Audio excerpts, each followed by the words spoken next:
नमस्कार। मेरे पूजनीय पाठकों, मुझे क्षमा करें, कुछ दिनों से स्वास्थ्य समस्या होने के कारण मेरी रचनाएं बंद पड़ी थी, परंतु अब आपका मनोरंजन नई कहानियों किस्सों से करता रहूंगा।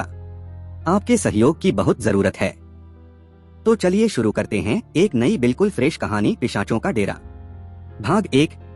बाबा धर्मु धाकड़ नाथ एक तांत्रिक थे। आज उन्हें एक गांव कोढ़ियापुर में बुलाया गया था।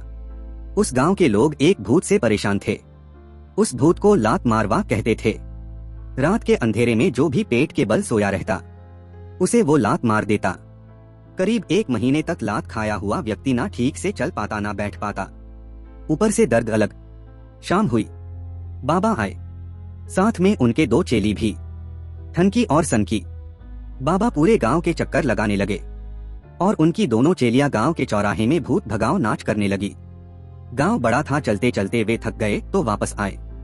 दोनों चेलियों को बुलाया, साथ में गांव वाले भी आए।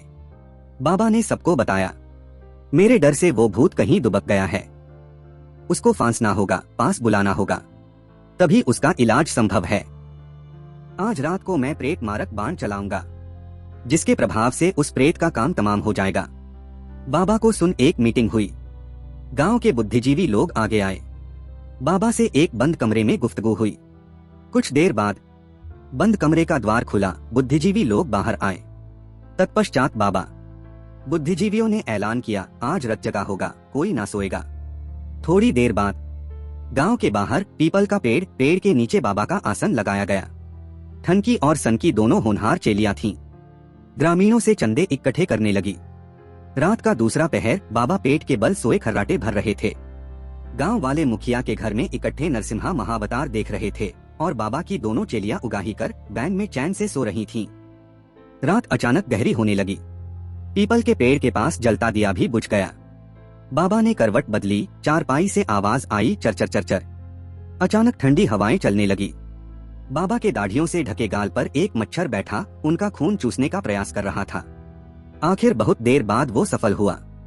बाबा का दाहिना हाथ उठा, गाल पर जोर से पड़ा। मच्छर तो भाग गया, पर बाबा जाग गए। बाबा अपने दाएं बाएं देख फिर सोने का प्रयास करते हैं। तभी उन्हें किसी के रोने की आवाज आती है। बाबा अपने पैरों की ओर देखते हैं, कोई काला धुंधला सा साया उनका पैर पकड़े बैठा रो रहा है। बाबा की डर से हालत खराब। बाबा पूछते हैं, कौन है शैतान? वो साया काला कंबल हटाते बोला, मैं हूँ बाबा दुखिया वैद्य कुमार। उसकी इंसानी शक्ल देख बाबा की जान में जान आई। वे बोले, इतनी रात को तू यहाँ कर क्या रहा है?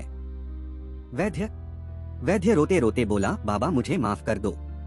यहाँ कोई भूत प्रेत नहीं है जो उन्हें डराता है और लात मार कर उनकी कमर टेढ़ा करता है। ये सब करने वाला मैं हूँ बाबा। बाबा उसकी बात सुन उठकर बैठ जाते हैं, उसे भी अपने साथ बैठाते हैं। पर तू वैद्य ऐसी हरकतें क्यों कर रहा है? बाबा उससे प्रश्न करते हैं।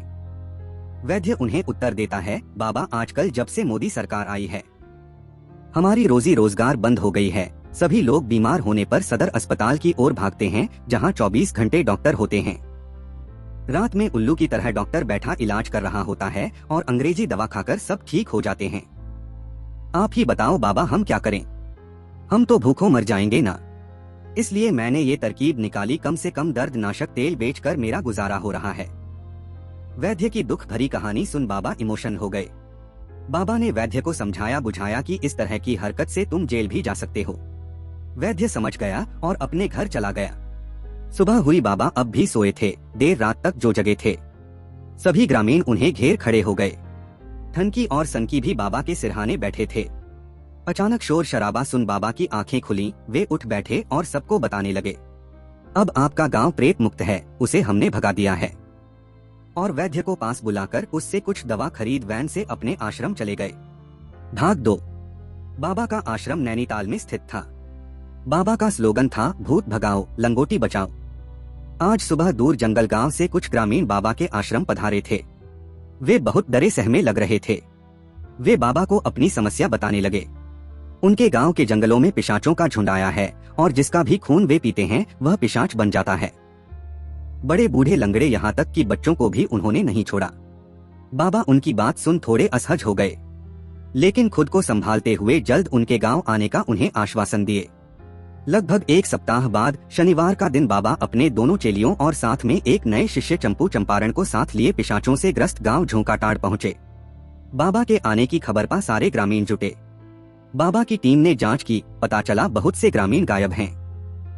पिशाचों के डर से पुलिस और वन कर्मी भी भाग खड़े हुए।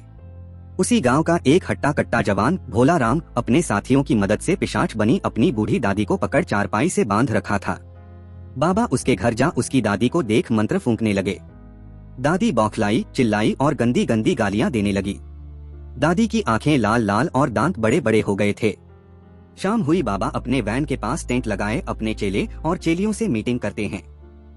वे उन्हें बताते हैं, यहाँ बहुत विकट समस्या है शिष्यों, ड्रैकुला के लेखक ब्रैम स्टोकर की कहानियों की तरह घटना घट रही है।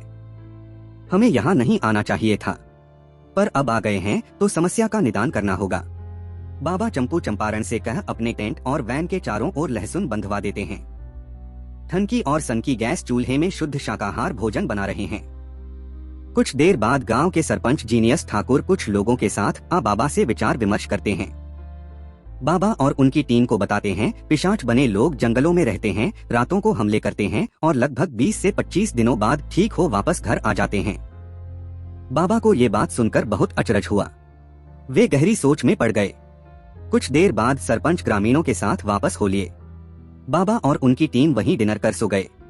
रात को चंपू जो सुसु करने उठा था, उसे कुछ खटपट की आवाज सुनाई दी। उसने देखा कुछ इंसानी आकृतियां कुत्तों की तरह गुर्राते उसकी ओर बढ़ रही हैं। उसने चीखते हुए बाबा को जगाया। बाबा उठे और मंत्र बुदबुदाने लगे। उन पर कुछ असर ना हुआ। वे साए लहसुन के घेराव को तोड़ आगे बढ़े। बाबा और चंपू घबराए वैन की ओर भागे। तब तक वैन में सो रही दोनों चेलियां भी जाग गई थीं। वे बाबा और चंपू को वैन में बैठाए सरपट भागे। सुबह हुई। उस जंगल वाले गांव से दूर एक ढाबा। बाबा अपने चेलों संग रात में वहीं थे और दोपहर तक वहीं जमे रहे। लेकिन रात होने से पहले फिर से वे उस गांव में पहुंच ग्रामीणों को बताने लगे वे लोग शहर कुछ खास औजार लेने गए थे उन पिशाचों का नाश करने के लिए। बाबा और उनकी टीम मजबूर थी। उनका पेशा अच्छा खासा चल पड़ा था, सो मार्केट में नाम खराब ना हो इस डर से वापस आए। भाग 3। बाबा और उनकी टीम सरपंच की हवेली में शिफ्ट हो गए थे। एक रोज बाबा अपने चेले चंपू से बातें कर रहे थे। बाबा उसे बोल रहे थे, साले ये किस किस्म के प्रेत पिशाच हैं जो ना मंत्रों से, ना लहसुन से और ना गंगा जल से डरते हैं। इनका कैसे समाधान किया जाए ये सोच सोच कर माथा दर्द करने लगा है। इतना सुनते ही चंपू उठा और अपने गुरु का माथा दबाते दबाते कहने लगा, गुरुजी हो सकता है ये साइंस वाले पिशाच होंगे। बाबा उसकी बातों को सुन अपनी आंखें बड़ी करते हुए आश्चर्य से पूछे, साइंस वाले पिशाच, ये क्या होता है चेले? उनका वो चेला उन्हें बताता है, गुरुजी जब मैं इंजीनियरिंग कॉलेज में पढ़ता था तो एक विदेशी पिक्चर देखा था।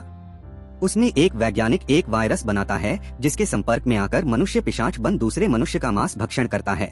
इतना कहकर चंपू चुप हो जाता है। बाबा भी उसकी बातें सुन कुछ सोच कहने लगते हैं, हमने तो कोरोना वायरस के बारे में सुना था, आज पिशाच वायरस के बारे में पहली बार सुन रहे हैं। थोड़ा रुक कर बाबा चंपू से फिर प्रश्न करते हैं, आखिर इन साइंस पिशाचों का समाधान कैसे करते हैं शिष्य? प्रश्न सुन चंपू उन्हें बताता है, फिल्मों में तो उन्हें गोली मार दी जाती है गुरुजी। बाबा चंपू की हिंसक समाधान सुन उसे बोलते हैं, नहीं नहीं, हम ऐसा नहीं कर सकते। ये पिशाच के जने कुछ दिन में ठीक हो वापस लौट आते हैं। इनका कोई दूसरा समाधान ढूंढना होगा। दोपहर हो चला था।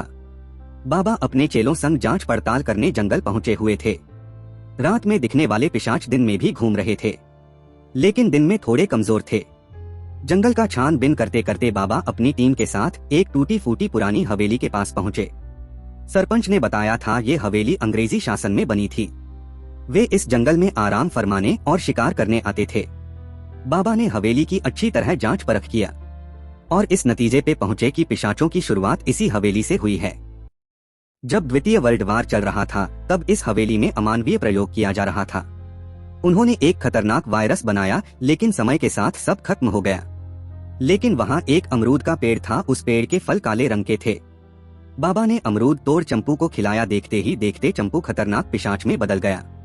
थोड़ी देर में पूरा दानव बन बाबा पर आक्रमण करने लगा। तब उनकी चेलियों ने हैवान बने चंपू को पकड़ बांध दिया। रस्सियों से बंधा चंपू कुत्तों की तरह लंबी टोन में भौंकने लगा। उसकी आवाज सुन जंगल में दुबके पिशाच उनकी ओर आने लगे। वे चंपू को बांधे किसी तरह जंगल से निकल भागे। बाबा को अब सब समझ आने लगा। उनका शिष्य चंपू के कहे अनुसार ये साइंस पिशाच हैं। और हो ना हो वो काले फलों वाला अमरूद का पेड़ ही मुख्य जड़ है। वहां शोध कर रहे वैज्ञानिकों ने कोई खतरनाक रसायन बनाया होगा जिससे वो पेड़ उपजा होगा। 2 दिनों बाद बाबा ठनकी और सनकी के संग जाकर उस अमरूद के पेड़ को काट जला देते हैं और गांव वालों को कहते हैं हमने तांत्रिक हवन कर दिया है, अब कोई पिशाच नहीं बनेगा और जो बने हैं वे वापस आ जाएंगे। बाबा अपने शिष्य चंपू जो भयानक पिशाच बन गया था वैन में उसे बांध एक मोटी रकम गांव वालों से वसूल अपने आश्रम लौट जाते हैं। कुछ दिनों बाद उस गांव में पिशाच बने ग्रामीण उस रसायन का असर खत्म होते ही अपने घर वालों के पास लौट आते हैं। इसी के साथ ये किस्सा यहीं समाप्त होती है। धन्यवाद। अगर आपको मेरी कहानियों पसंद आती हैं तो लाइक, सब्सक्राइब, कमेंट और शेयर करना ना भूलें।